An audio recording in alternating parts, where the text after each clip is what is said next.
In this video, we see a new chapter in mathematics, class 12th, after relations and functions. And the name of the chapter, as written on the whiteboard, is inverse trigonometric functions. Now, we know what do you mean by a function.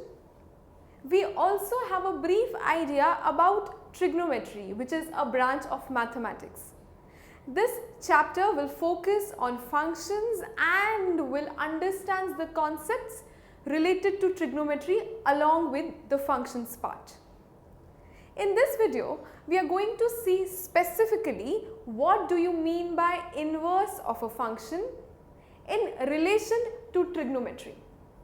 Now, we already know, as we have seen in the previous videos of functions, that inverse of a function would exist if and only if the function is bijective function. By bijective, I mean to say that it should be both 1, 1 and onto. So, a function is having inverse if it is a bijective function. That means if I consider a function f, the function f is from a to b, where a is the first set, b is the second set.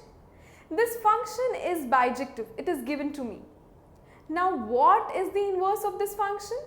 The inverse of this function is nothing but another function g, wherein I have to interchange the first set and the second set. So, it becomes g from b to a, or basically it is more advisable to write in this manner that g is from b to a. Now, this g is nothing but what? It is the inverse of the function f.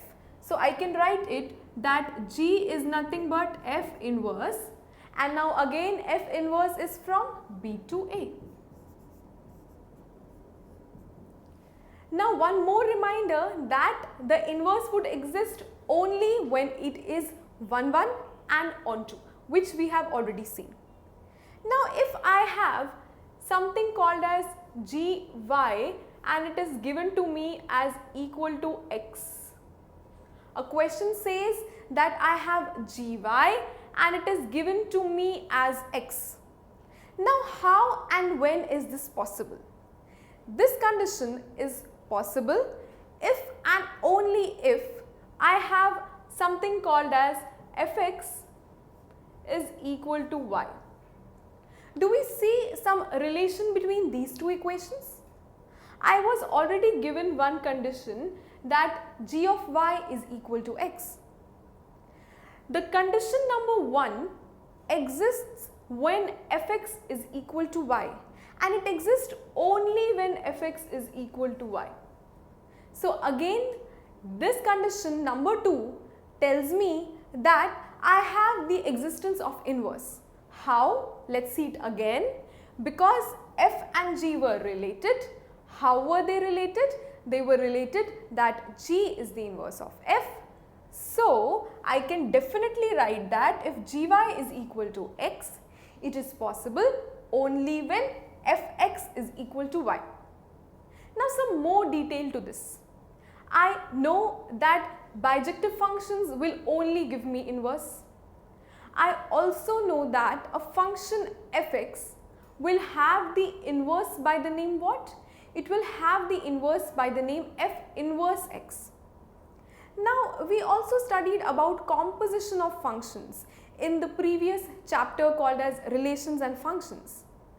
We saw that composition of a function is what? It is something called as f of fx or g of fx, that means f of and g of.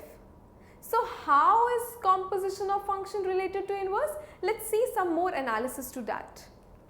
I have, suppose, the condition given to me as f inverse O f x. F inverse O f x. Now, this O will tell me what? It tells me that it is something called as the composition of a function. How to expand the composition of function we have already seen in the previous classes and the videos. F inverse O fx is nothing but as f inverse fx. This is the condition that we saw.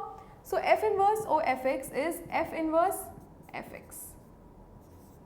And this O will become a bracket.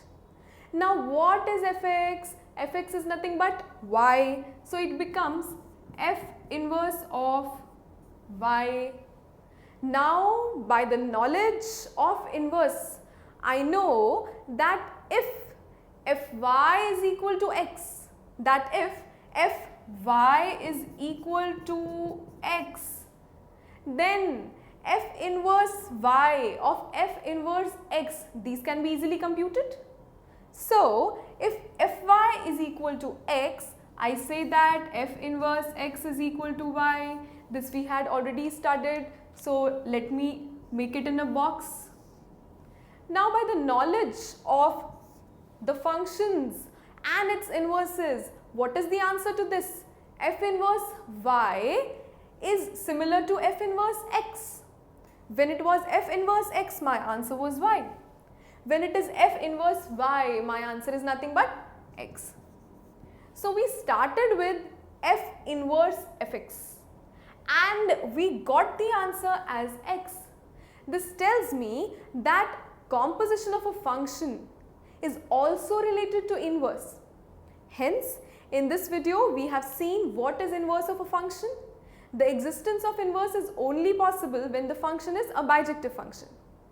Also, we saw how is composition related to inverse.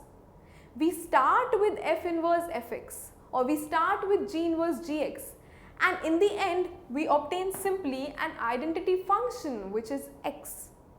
In the next video, we will be basically seeing the inverse of trigonometric functions as the chapter suggests. This was just an overview. Next video will be the detailed one.